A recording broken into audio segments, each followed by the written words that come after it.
Saudara-saudara yang kami kasihi, kiranya damai yang berasal daripada Yesus Tuhan kita menjadi kenyataan selama kita hidup di atas bumi ini. Bukan saja teori, tetapi memang dalam pengalaman hidup kita. Benarlah damai sejahtera itu menyertai hidup kita. Mari kita berdoa, memuji Dia, Allah yang satu-satunya.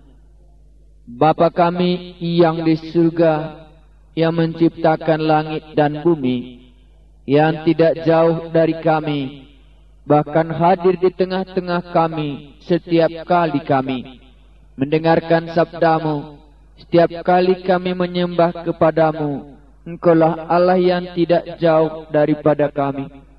Kami memuliakan nama-Mu Tuhan, karena Engkau menuntun kami dan mengajari setiap kebenaran-Mu menjadi buah iman, dan kami dapat praktekkan selama kami hidup di atas bumi ini. Di dalam nama Yesus Kristus, Tuhan dan Juru Selamat, kami berdoa. Amin. Mari kita membaca Roma pasal yang kedua. Mari kita membaca surat Roma pasal yang kedua, ayat yang pertama. Hukuman Allah atas semua orang. Kalau boleh kita simpulkan apa yang sudah kita dengar dari pasal 1, yang secara garis besarnya dapat kita mengerti. Paulus memperkenalkan diri kepada jemaat Roma sebagai rasul utusan Yesus Kristus. Dia menyatakan Injil yang dia beritakan itu adalah Yesus dari keturunan Daud. Yesus adalah anak Allah yang bangkit dari antara orang mati. Dan Injil itulah yang dia beritakan. Dan dia punya keyakinan yang kokoh tentang Injil itulah kekuatan Allah untuk menyelamatkan setiap orang yang percaya. Dan yang terakhir dia menyampaikan murka Allah atas orang fasik, murka Allah atas orang Yunani, murka Allah atas orang yang tidak mau mengenal Allah, murka Allah atas orang yang menyembah berhala, yang mengenal Allah melalui ciptaannya, namun mereka tidak memuliakan Allah sebagaimana adanya. Maka Allah menyatakan jenis murkanya itu melalui menyerahkan mereka ke dalam keinginan hati yang memalukan. Ini bagian yang pertama. Sekarang Roma pasal 2, dia berbicara kepada orang-orang Yunani, orang yang sudah lama beribadah kepada Tuhan, orang yang menganggap diri orang yang berkenan di hadapan Allah. Itulah orang yang tinggal di Roma, orang-orang Yahudi yang setia kepada hukum Taurat. Mari kita lihat kebenaran firman Tuhan. Bagian kedua ini, firman Tuhan disampaikan kepada orang-orang Kristen yang menganggap diri sudah berkenan hidupnya di hadapan Allah. Orang-orang yang suka beribadah kepada Allah. Inilah menjadi sasaran dalam menyampaikan kebenaran firman Tuhan ini. Kalau bagian yang pertama sasarannya ialah menyampaikan kebenaran firman Tuhan di tengah-tengah orang yang belum beragama. Tetapi bagian yang kedua ini, firman Tuhan disampaikan kepada orang-orang yang sudah beragama, yang sudah mengenal hukum Taurat dan mengetahui kebenaran-kebenaran Allah. Ayat yang pertama. Karena itu, hai manusia, siapapun juga engkau yang menghakimi orang lain, engkau sendiri tidak bebas dari salah. Sebab dalam menghakimi orang lain, engkau menghakimi dirimu sendiri. Karena engkau yang menghakimi orang lain melakukan hal-hal yang sama. Tetapi kita tahu bahwa hukum Allah berlangsung secara jujur atas mereka yang berbuat demikian. Dan engkau, hai manusia, engkau yang menghakimi mereka yang berbuat demikian, sedangkan engkau sendiri melakukannya juga. Adakah engkau sangka bahwa engkau akan luput dari hukuman Allah? Maukah engkau menganggap sepi kekayaan kemurahannya, kesabarannya, dan kelapangan hatinya? Tidakkah engkau tahu bahwa maksud kemurahan Allah ialah menuntut engkau kepada pertobatan? Tetapi oleh kekerasan hatimu yang tidak mau bertobat, engkau menimbun murka atas dirimu sendiri pada hari waktu mana murka dan hukuman Allah yang adil akan dinyatakan. Ia akan membalas setiap orang menurut perbuatan, yaitu hidup kekal kepada mereka yang dengan tekun berbuat baik, mencari kemuliaan, kehormatan, dan ketidakbinasaan. Tetapi murka dan geram kepada mereka yang mencari kepentingan sendiri, yang tidak taat kepada kebenaran, melainkan taat kepada kelaliman. Penderitaan dan kesesakan akan menimpa setiap orang yang hidup yang berbuat jahat.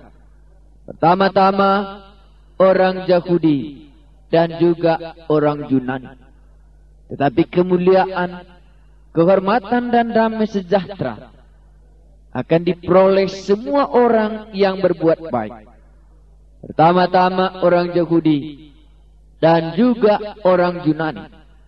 Sebab Allah tidak memandang bulu. Inilah bagian firman Tuhan. Bagian yang pertama yang harus kita ingat ialah sebab Allah tidak memandang bulu. Allah tidak memandang bulu.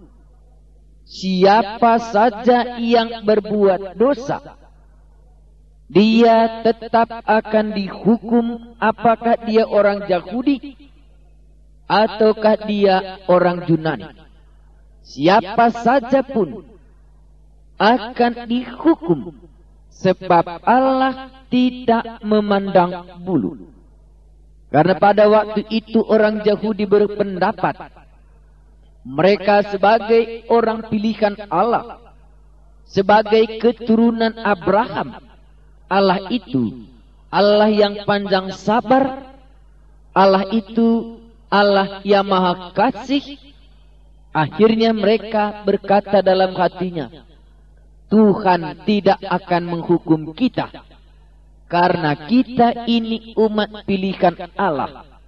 Berbuatlah apa saja yang kita mau, karena Allah itu Allah yang baik, karena Allah itu Allah yang mengampuni, karena Allah itu Allah yang panjang sabar.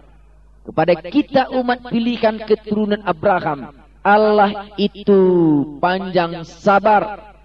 Dia tidak akan menghukum kita, berbeda kepada orang-orang yang lain. Disitulah firman Tuhan disampaikan, Allah tidak memandang bulu. Kalau Anda ingat ini di dalam perjanjian lama, setiap orang yang berbuat salah, Allah bertindak. Apakah itu kepada orang Israel, dan apakah itu kepada orang yang bukan orang Israel. Itulah sebabnya Zaman sekarang ini pun firman Tuhan ini harus disampaikan. Siapa saja pun, Allah tidak memandang bulu. Karena itu, hai manusia, siapapun juga engkau, Allah tidak memandang bulu. Orang yang sudah rajin beribadah, orang yang belum mengenal Tuhan, orang yang katanya sudah umat pilihan Allah. Tetapi siapapun engkau, hai manusia, yang menghakimi orang lain, engkau sendiri tidak bebas dari salah. Sebab dalam menghakimi orang lain, engkau menghakimi dirimu sendiri. Karena engkau yang menghakimi orang lain melakukan hal-hal yang sama. Tetapi kita tahu bahwa hukum Allah berlangsung secara jujur atas mereka yang berbuat demikian. Inilah yang Tuhan mau katakan sekali lagi, bahwa hukum Allah berlangsung secara jujur. Dia tidak memandang bulu. Karena itu, hai orang Kristen hari ini, jangan berkata karena kita sudah umat pilihan Allah di dalam Yesus Kristus, masih mengizinkan kita terus berbuat dosa. Tidak. Setiap orang yang berbuat dosa, siapapun dia, orang yang rajin beribadah, itu pun kalau terus berbuat dosa, Allah yang tidak memandang bulu. Hukum Allah berlangsung secara jujur atas mereka. Barang siapa yang melaksanakan dosa akan dihukum oleh Allah itu, siapa saja pun. Itulah sebabnya kalau Anda belajar sejarah orang Israel, berapa kali mereka berbuat dosa, sebanyak itulah Allah langsung menghukum dan membinasakan mereka. Dan hari ini, orang-orang yang sudah beribadah, orang yang sudah mencari Allah, orang yang rajin berminggu, tidak boleh kita berkata Allah itu panjang sabar. Allah itu tidak akan menghukum kita, berbeda dengan orang yang belum mengenal Allah itu. Tuhan berkata hari ini, Allah tidak memandang bulu. Siapa yang berbuat dosa, dia harus ditindas. Dia harus dibinasakan. Penghakiman Allah berlangsung secara jujur. Dan engkau, hai manusia, engkau yang menghakimi mereka yang berbuat demikian, sedangkan engkau sendiri melakukannya juga. Adakah engkau sangka bahwa engkau akan luput dari hukuman Allah? Inilah yang berat. Terlalu sering kita menghakimi orang lain. Terlalu sering kita menyalahkan orang lain. Tetapi kita sendiri pun tidak lepas daripada kesalahan itu. Dan firman Tuhan berkata, tidak tahukah engkau? Tidakkah engkau memikirkan hal itu? Dan apakah engkau menyangka engkau luput dari hukuman Allah? Tentu jawabnya tidak, karena Allah tidak memandang bulu. Karena Allah melaksanakan penghakimannya secara jujur, tidak akan lepas dari murka Allah itu. Setiap orang, apakah dia menyampaikan firman Tuhan, namun kalau dia tidak hidup di dalam firman Tuhan itu, saudara juga tidak akan luput dari hukuman Allah itu. Orang yang sering menghakimi orang lain, menyatakan kesalahannya, tapi dia sendiri hidup di dalam kesalahan. Di dalam nama Tuhan Yesus, engkau sendiri tidak akan luput dari hukuman Allah itu. Akhirnya mereka berbicara soal kemurahan Allah. Maukah engkau menganggap sepi kekayaan kemurahannya? kesabarannya, dan kelapangan hatinya? Tidakkah engkau tahu bahwa maksud kemurahan Allah ialah menuntun engkau kepada pertobatan? Dalam sikap orang Yahudi berkata, Allah itu pemurah. Orang Yahudi berkata, Allah itu panjang sabar. Orang Yahudi berkata, Allah itu penuh kelapangan hati. Tetapi tidakkah engkau tahu bahwa maksud kemurahan Allah ialah menuntun engkau kepada pertobatan? Jangan hari ini juga orang Kristen berkata demikian. Allah itu suka mengampuni dosa. Allah itu, Allah yang kita kenal, akan mengampuni dosa. Setiap datang berminggu hari minggu, hanya kerja mengampuni dosa. Tidakkah engkau tahu kemurahan Allah itu? Kalau dia belum menghukum, kalau dia masih mau mengampuni, tidakkah engkau tahu bahwa maksud kemurahan Allah itu ialah menuntun engkau kepada pertobatan? Kalau Allah belum menghukum kita hari ini, itu kemurahan, itu kesabaran menunggu supaya kita bertobat. Jangan anggap Allah itu tidak mengenal. Karena itu orang yang diberkati, orang yang mendapatkan rezeki, walaupun hidupnya dalam kebejatan moral, dalam kejahatan, dalam penipuan, hari ini Tuhan berbicara. Itu kemurahan, itu kesabaran, itu kelapangan hatinya, menuntun engkau kepada pertobatan. Tetapi oleh kekerasan hatimu yang tidak mau bertobat, engkau menimbun murka atas dirimu sendiri pada hari waktu mana murka dan hukuman Allah yang adil akan dinyatakan. Apa dikatakan? Kalau kemurahan Allah, kesabaran Allah belum menghukum saudara, itu berarti sedang dituntun kepada pertobatan. Tapi kalau saudara tidak mengambil kesempatan dalam kelapangan dan kemurahan hati ini kepada pertobatan, berarti Anda mengeraskan hati saudara dan tidak mau bertobat, berarti sedang menimbun murka atas dirimu sendiri.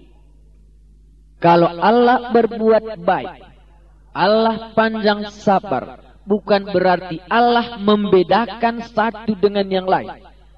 Bukan membedakan orang Kristen ini boleh berbuat dosa apa saja. Tidak. Dia sedang menuntun kepada pertobatan. Tapi kalau kita tidak mau, berarti kita menimbun murka Allah atas diri sendiri.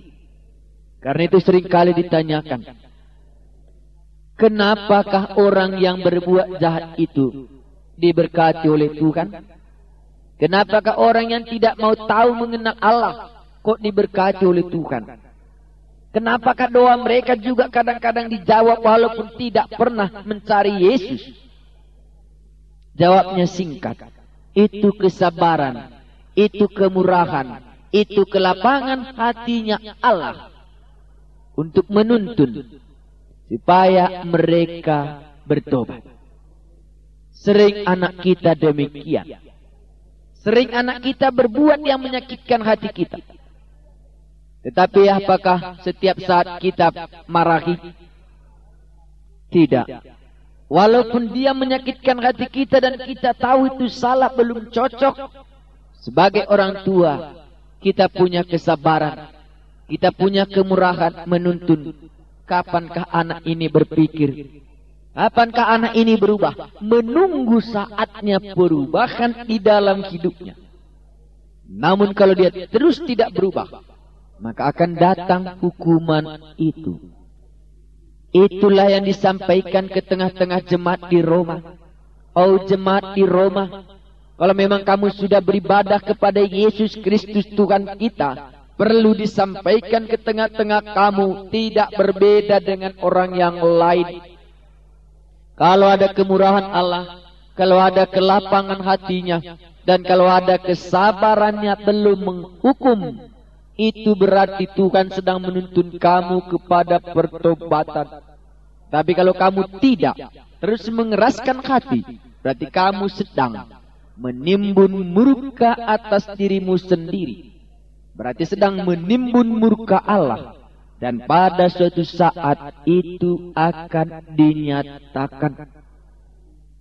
Allah itu tidak memandang bulu. Siapa saja pun yang tidak mau bertobat akan mendapatkan hukuman Allah. Kalau hukuman Allah pada pasal 1 itu berbicara soal keinginan dan kecemaran. Pada pasal 2 ini berbicara soal murka Allah akan membalaskan setiap perbuatan menurut apa yang mereka lakukan. Karena orang yang mencari Tuhan, orang Israel, orang yang sudah beribadah hari ini menyembah Yesus Kristus Tuhan kita. Apakah kamu sangka kalau Tuhan belum menghukum semua perbuatan itu, Allah tidak akan menghukumnya? Apakah kita dapat berkata hal itu? Hari ini Tuhan menyatakan diri, tidak. Kalau tidak bertobat, Allah pasti akan menghukum siapapun dia. Karena itu, hai manusia, siapapun juga engkau yang menghakimi orang lain, engkau sendiri tidak bebas dari salah. Allah itu tidak memandang bulu, yaitu hidup kekal kepada mereka yang tekun berbuat baik, mencari kemuliaan, kehormatan, dan ketidakbinasaan. Tetapi murka dan geram kepada mereka yang mencari kepentingan sendiri dan tidak taat kepada kebenaran, melainkan taat kepada kelaliman. Penderitaan dan kesesakan akan menimpa setiap orang yang hidup berbuat zakat. Saya akan ulangi. Penderitaan dan kesesakan akan menimpa setiap orang yang hidup yang berbuat zakat. Pertama-tama orang Yahudi dan juga orang Yunani. Masih perlukah ini diulangi? Penderitaan dan kesesakan akan menimpa setiap orang yang hidup yang berbuat zakat. Disinilah kuncinya. Kamu akan ditimpa oleh penderitaan dan kesesakan kalau engkau terus berbuat kejahatan, walaupun engkau keturunan Abraham, walaupun engkau umat pilihan Allah. Umat pilihan Allah pun, kalau dia berbuat jahat, dia harus ditimpa penderitaan dan kesesakan, sebab Allah tidak memandang bulu. Saya kira inilah berita yang mau disampaikan oleh Paulus ke tengah-tengah jemaat di Roma itu, supaya jemaat Roma tidak menganggap diri sudah beres kalau kelakuan mereka tidak berubah. Kalau kelakuan mereka berbuat jahat, penderitaan dan kesesakan akan menimpa mereka. Hari ini pun, hei orang-orang Kristen yang rajin beribadah, kalau katamu engkau beribadah menyembah Allah dan engkau tidak menjauhkan diri daripada kejahatan itu, menganggap sepele terhadap kejahatan, dalam nama Tuhan Yesus engkau akan ditimpa penderitaan dan kesesakan. Karena Allah itu tidak pandang bulu. Bukan karena sering beribadah makanya lepas daripada murka Allah itu. Tetapi Bagaimana bisa lepas dari murka Allah itu? Kalau kita bertobat, berpaling daripada kejahatan itu. Jangan lupa itu. Jangan dikelabui oleh nyanyian dan puji-pujian itu. Tidak. Kalau kejahatan tidak dijauhkan, murka Allah tidak bisa menyingkir daripadamu. Penderitaan dan kesesakan, dan sedang menimbun murka Allah di atas kepalamu. Itulah sebabnya Paulus menceritakan ini ke tengah-tengah jemaat Roma. Walaupun dia belum mengunjungi jemaat itu, tapi dia berani menyatakan kebenaran Allah ini. Orang yang hidup dalam kelaliman, siapa saja pun dia akan ditimpa oleh penderitaan dan kesesakan, hukuman kekal dan penderitaan sampai selama-lamanya. Karena itu, janganlah anggap sepele, janganlah pandang rendah terhadap kemurahan Allah, kelapangan hatinya dan kesabarannya. Ini semuanya menuntun kita kepada pertobatan. Marilah saudara yang kekasih, kalau Allah yang kita kenali dalam Yesus itu Allah yang tidak memandang bulu, siapa saja pun dia akan dihakimi menurut kebenaran Allah. Kita dengan tunduk mencari wajah dia, mengakui bahwa tidak ada perbedaannya. Benar Bapa kami yang di surga, kalau kami menyebutkan nama kami sebagai anak-anak Allah, umat pilihan-Mu, orang Kristen yang percaya kepada Allah yang hidup hari ini, kalau kami masih hidup di dalam kejahatan, Engkau memperingatkan kami, itu karena kesabaran dan kelapangan hati-Mu, supaya kami bertobat.